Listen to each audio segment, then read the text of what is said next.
Polícia Civil de São Paulo, Rui Ferraz Pontes. Aqui está o jagunço do lado do delegado-geral. Por que eu estou dividindo a tela com o nobre delegado e esse traficante do PCC aqui de São Paulo? Porque esse traficante do PCC, imagine o senhor, imagine a senhora, ele é suspeito de ter matado pelo menos 100 pessoas. 100 pessoas.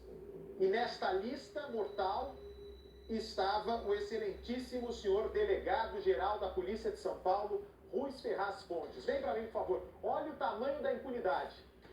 Se o bandido da facção criminosa, que manda e desmanda em vários presídios do Brasil, tinha na mira para matar a maior autoridade da Polícia Civil do estado de São Paulo, do estado mais rico da nação, é porque por falta de polícia? Não é por falta de polícia, é por falta de lei. É por falta de uma legislação que faça com que o bandido pense duas vezes antes de atacar. Me dá um momento exato em que a polícia cerca a casa do traficante. Olha só, abre o áudio, por favor. A polícia cerca a casa. Helicóptero da Polícia Civil, inclusive, dá o cerco no local.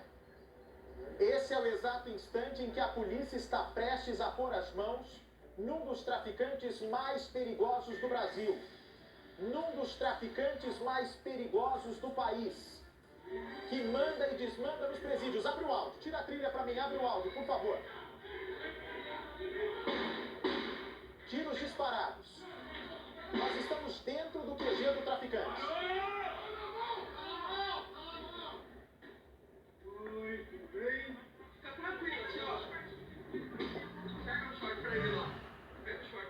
Bela ação, hein? Parece até o jeito que entraram na casa do Osama Bin Laden. Viu, Edu? Pede para puxar para mim rapidinho, por favor, a ação da força americana pegando Bin Laden. É sensacional. De longe o presidente, né, por satélite, via também a ação do criminoso. E eles entram na casa até chegar ao Osama Bin Laden. Pede para puxar esse instante para mim. Põe de novo desde o início. Você de todo o Brasil que está chegando agora no nosso Cidade Alerta. É o momento em que os policiais armados, depois de uma investigação de inteligência, depois de descobrir que essa facção criminosa queria matar o delegado-geral de São Paulo, o maior responsável pela Polícia Civil do Estado, vão pegar um criminoso. Vai ter troca de tiros. Hoje em Itaquaquecetuba, Grande São Paulo.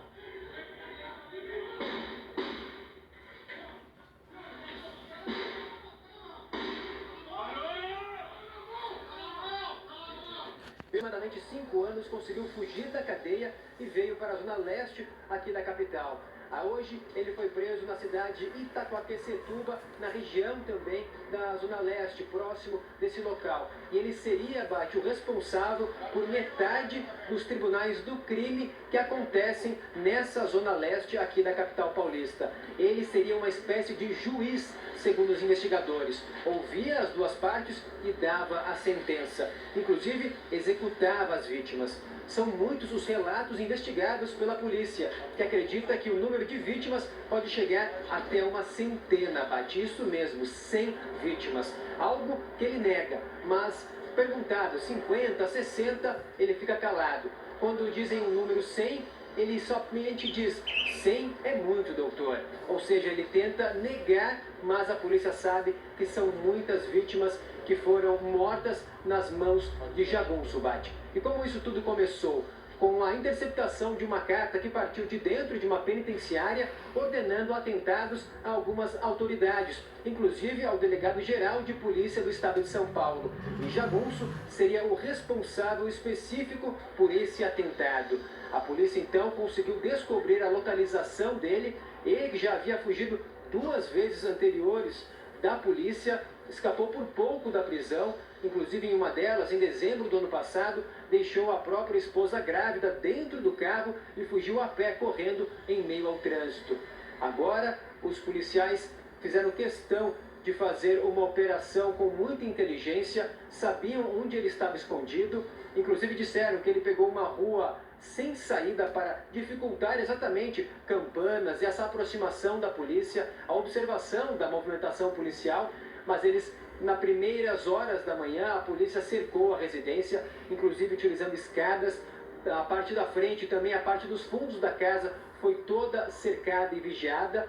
Ele tinha 2 cães pitbulls da raça pitbull, bastante agressivos, dentro lá do quintal, e foram utilizadas salsichas com soníferos para que os cães dormissem tranquilamente e não fizessem barulho quando a polícia chegasse, e por isso eles tiveram acesso à residência. Não havia armas no local. Os barulhos que foram ouvidos aí nas imagens, nos vídeos, o delegado fez questão de frisar que foi uma operação limpa. Estes são barulhos de bombas de efeito moral, Bate. Então foram disparados justamente para amedrontar as pessoas que estavam na casa. Estava apenas o jagunço, a esposa grávida de 7 meses e também uma enteada de 6 anos, uma criança.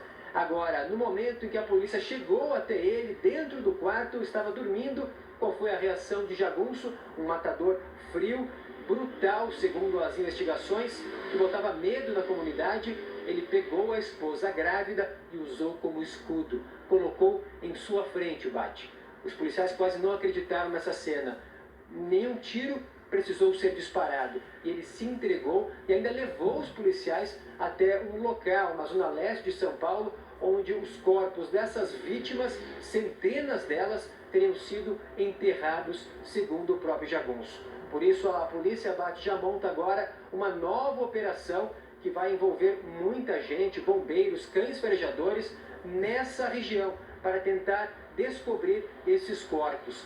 Muitas mães, muitas namoradas, esposas, que não viram mais os seus parentes, que simplesmente sumiram. Pois, de acordo com o delegado que comandou essa operação, que participou da investigação, também dessa operação hoje pela manhã, inclusive vocês comentavam que até para se esconder ele foi inteligente, para dificultar esse trabalho da polícia. Essa é uma prisão que os policiais disseram que estava entalada realmente, fugiu já 2 vezes e agora não teve jeito. Ele confessou alguns crimes, inclusive, essa participação dele nos tribunais do crime, doutor. Sim, exatamente. Primeiramente, uma boa tarde a todos os telespectadores da Rede Record de televisão, Bate, toda a equipe. Obrigado aí pela oportunidade. Enfim, o jagunço, ele é um membro da facção e tinha por responsabilidade a disciplina, né, o Tribunal do Crime na Zona Leste de São Paulo. Essa investigação ela tem início quando uma competente investigação do Ministério Público de São Paulo consegue interceptar na cidade de Tiradentes um bilhete que cobrava providências no sentido de praticar um atentado contra autoridades, incluindo promotores e o nosso delegado-geral de polícia. A partir daí, nós iniciamos a investigação na 8ª seccional, porque nesse bilhete tinha um nome, dentre os responsáveis tinha um escrito Jagunço do Savoy. O Savoy é uma comunidade muito carente, muito humilde aqui na Zona Leste, perto do Parque do Carmo, e nós demos início à investigação. Logo no começo da investigação, os populares, os moradores da favela, esclareceram para nós que esse jagunço se tratava de um membro da facção que desfilava armado pela favela, que já havia executado algumas pessoas lá e que todos tinham muito medo dele. As investigações se aprofundaram, essas informações foram confirmadas e numa primeira incursão que nós fizemos, no ano passado ainda, nós cercamos a favela para prendê-lo e ele conseguiu fugir da gente, porque como ele tem muita influência na favela, ele colocou uma roupa de gari, né? Essas imagens, a gente tem essas imagens, e pegou uma criança de uma família, tomou uma criança de uma família, colocou no ombro e conseguiu passar por trás da barreira policial, como se fosse um gari trabalhador, só que aquela roupa era falsa e a criança não era dele. Demos continuidade às investigações, sabíamos que era um criminoso ardiloso, e num segundo momento conseguimos novamente chegar na casa dele, em meados do mês de dezembro, fizemos o cerco, ele saiu. Só que o que acontece? Ele estava com a esposa, que hoje também estava grávida, na época de 3 meses, e com a enteada, uma menininha linda de 5 aninhos. Os meus policiais, na Avenida Aricanduva, depois de uma perseguição, conseguiram enquadrar ele com o revólver no para-brisa, na frente. Então, assim, era só eles, num momento de reação, atirarem. mas era totalmente inviável essa operação, porque a polícia tem toda a responsabilidade de vidas. Então nós tínhamos uma criança e uma mulher grávida.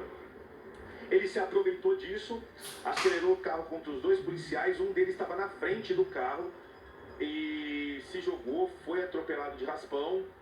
Os policiais conseguiram alvejar os pneus traseiros, mas ainda assim ele saiu com o carro e fugiu abandonando mulher grávida e a enteada. Continuamos com a investigação e ontem, no final da tarde, mais uma vez localizamos a residência dele e eu fui o responsável pela operação tática e pela investigação. Mantivemos a casa monitorada depois que localizamos, para não perder o trabalho. E hoje, na primeira luz do dia, às 6h27 da manhã, nós realizamos uma invasão tática e efetuamos a prisão dele. Não houve nenhuma reação, foi uma prisão tranquila, limpa. Tem alguns sons até no vídeo, já gostaria de esclarecer que são granadas de efeito moral sem nenhuma capacidade de letalidade, que nós usamos justamente para impedir, para intimidar o criminoso, para que ele não fuja e para preservar a vida dele, né? E hoje ele está preso. Quem é o Jagunço? O Jagunço, ele é um criminoso que, pelas investigações, ao que tudo se indica, praticou diversos crimes de homicídio e ele era o responsável por julgar e muitas vezes executar essas pessoas segundo palavras informais do mesmo. Então, problemas que aconteciam aqui na Zona Leste de São Paulo, que o crime organizado achava que tinha o direito de intervir, essas pessoas eram levadas para locais ermos, dentro de favelas, barracos, julgadas às vezes por 1, 2 dias e depois executadas e enterradas. Então a primeira fase dos trabalhos era prendê-lo, até porque ele tem muita informação para passar para a polícia, a gente vai ter que trabalhar com muita calma, interrogá-lo tecnicamente várias vezes para ir tirando essas informações. E o segundo passo dessa investigação que infelizmente não conseguimos fazer agora por conta do momento que o país vive em termos de saúde pública do Covid, era a questão de localizar esses corpos, esses restos mortais, identificar através do DNA, para que as famílias possam ter a certeza de que seu ente querido está morto ou não e ter descanso. Infelizmente, nós verificamos que todas as mortes que nós temos suspeitas de serem orquestradas pelo crime organizado, nós não encontramos o corpo. Geralmente, o que sobra para a família é um BO de desaparecimento, né? Muitas pessoas são envolvidas com tráfico, às vezes viciados, enfim. Mas não é um hábito do crime organizado deixar o corpo. E a família fica ali fazendo o velório em cima do BO de desaparecimento o resto da vida. Então a primeira fase está concluída com êxito, deu bastante trabalho. Inclusive eu estava comentando aqui agora, ele foi tão inteligente que não deu certo, mas ele pegou uma rua sem saída, o que dificulta a campana policial. A casa tinha um portão da frente totalmente fechado, o que dificulta da gente conferir se ele está lá dentro ou não, qual carro. Ele estava com 2 cachorros pitbulls dentro da casa, que nós tivemos a preocupação de buscar um veterinário. Esse veterinário autorizado deu a dose certa de sonífero, que nós utilizamos para não ter que ter nenhum tipo de confronto com o animal. E conseguimos realizar essa prisão limpa, que estava entalada na garganta, viu, Bate? A gente estava bem bravo porque ele fugiu 2 vezes, mas agora a gente está feliz por ter cumprido o nosso trabalho. Conversar com escuta, Bate. Delegado Carlos Alberto da Cunha, parabéns pelo trabalho, por delegados como o senhor, por policiais como o senhor, que fazem isso por vocação, por dom, que arriscam a própria vida para defender São Paulo, que a gente trabalha aqui com esperança que a situação vai melhorar a cada dia. Pergunta que eu quero fazer para o senhor, doutor, já que vocês conseguiram chegar até esse homem que cuidava da disciplina do PCC, ou seja, ele determinava quem viveria e quem morreria, ele se achava o Deus do PCC, que a palavra final seria dele, que a vontade final seria dele. Como é que funcionava exatamente o Tribunal do Tráfico? Era sempre, as execuções ocorriam sempre em um determinado local, eles faziam de mostrar para as pessoas das comunidades as mortes que eles faziam, para que isso servisse como medida educativa para as pessoas da favela, para entenderem a lei do tráfico. Eu queria que o senhor já nos contasse um pouco dos bastidores do Tribunal do Tráfico, que nos chama muita atenção. Bom, vamos lá, Bart. Sim, ele era o disciplina. Na verdade, o nome do cargo dele na facção é o geral. É acima do disciplina. Todos os disciplinas se reportam a ele. E assim, acontece um fato na comunidade, chega um boato de que determinada pessoa teria abusado sexualmente de uma menina de 12, 13 anos, enfim. Eles se acham no direito de pegar aquela pessoa, eles levam aquela pessoa para um barraco. A pessoa que está sendo acusada, nesse exemplo que eu estou dando, seria um caso de estupro, ele tem direito de levar uma testemunha de defesa, por incrível que pareça, tá? O acusador também, a vítima, também leva suas provas, e os criminosos, traficantes, enfiados num barraco no fundo da favela, fazem o debate. Eles têm algumas gírias, né, Bart? Eles chamam de debate, de ir para as ideias, eles usam essas gírias. E chegam a uma conclusão se aquele cidadão é culpado ou não. Sendo ele culpado, eles executam e desaparecem com o corpo. Essas são as informações, não estão vindo de mim essas informações, foram informações prestadas pelo próprio preso numa conversa informal comigo. Doutor, agora com a prisão desse homem, vocês devem esclarecer vários casos, inclusive de pessoas desaparecidas, né? E até morte de policiais. Sem dúvida, estou muito feliz de estar no seu programa por conta disso, que é um canal de comunicação com a sociedade que te assiste, todos te assistem, né? Então o que acontece? O pessoal tinha muito medo dele. Eu tenho certeza que tem mãe, tem muita gente que o familiar desapareceu e que não teve coragem sequer de fazer esse BO de desaparecimento. Então, assim, eu posso afirmar que ele está preso, que ele tem 3 prisões em cima dele, ele não vai sair da cadeia tão cedo. E eu concito essas pessoas que busquem a 8ª seccional, que telefonem para 181 Disque Denúncia, ou que busquem mesmo as redes sociais. Eu tenho a minha rede social, o Delegado da Cunha, entre outras, e nos mandem informações de forma discreta para a gente poder estar esclarecendo essas pessoas desaparecidas que na verdade podem virar homicídios. Doutor... E eu queria aproveitar o gancho para falar uma outra coisa que você falou no começo a respeito dos traficantes, né? Eu peguei um exemplo do estuprador. O estuprador, ele é muito reprovado socialmente.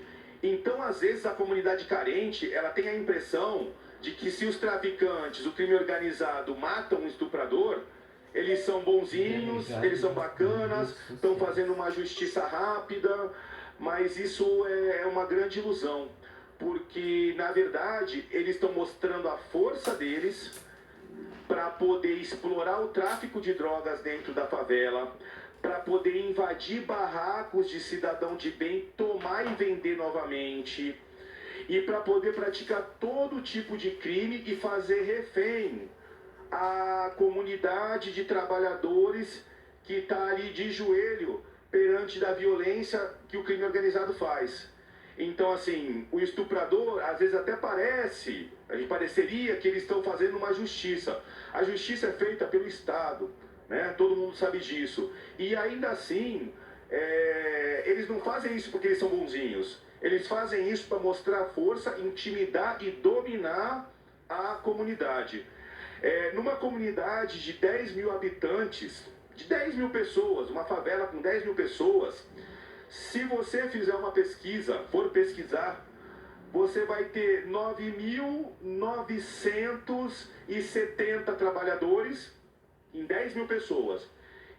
E vai ter, no máximo, 30 pessoas envolvidas com crime.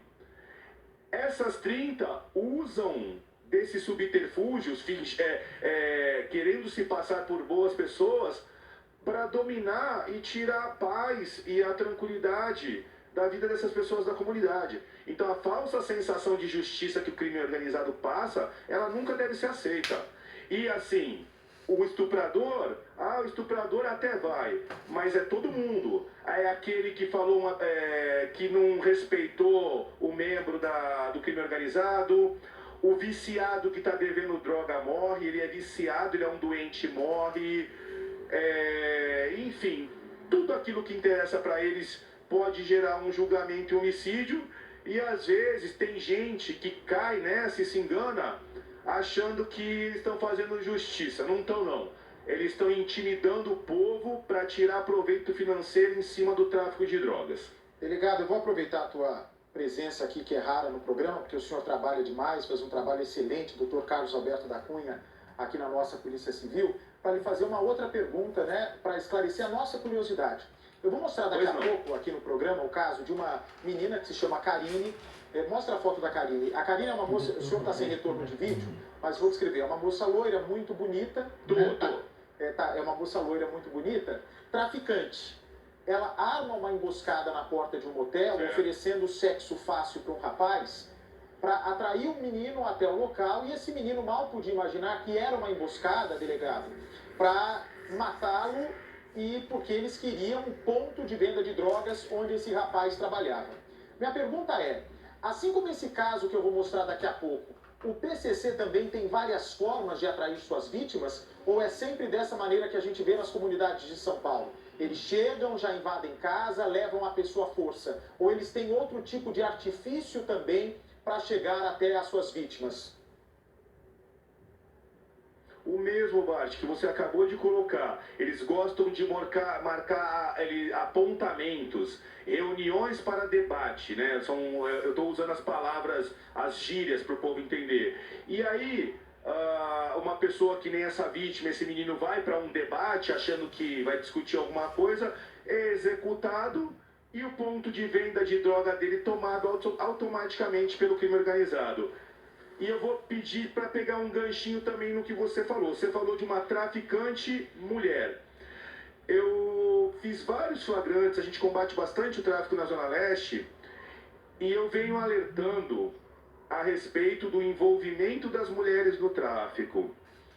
Antigamente, a mulher que era presa por tráfico, presídio feminino, era aquela mulher que o marido era traficante. Sim. E ela era presa porque ela tinha que fazer a contabilidade do caderno, ligar para um amigo dele. Ela tinha funções auxiliares e era presa por auxiliar. As coisas mudaram.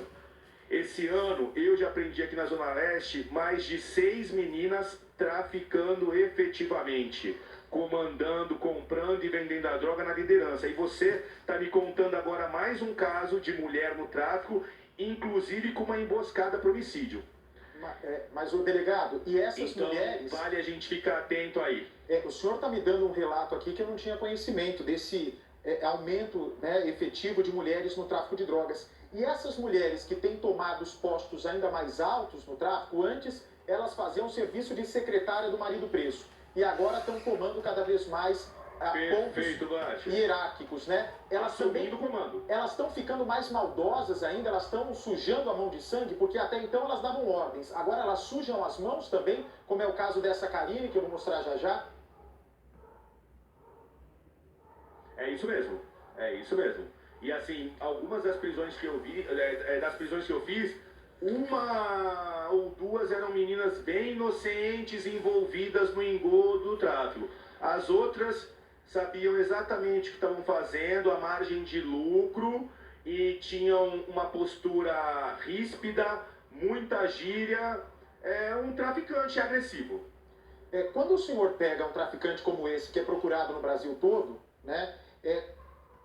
Como que o senhor se cercou de cuidados? Eu trabalhei muito tempo em Itaquaquecetuba, né? Minha cidade natal é Mogi das Cruzes, trabalhei na emissora lá da região. Sei que Itaquaquecetuba é uma cidade de 99,9% de pessoas honestas, trabalhadoras, é uma cidade muito dormitório também, muitas pessoas escolhem Itaquá para viver, né? Pelo custo de vida ser mais baixo, e trabalham em São Paulo, até pela proximidade.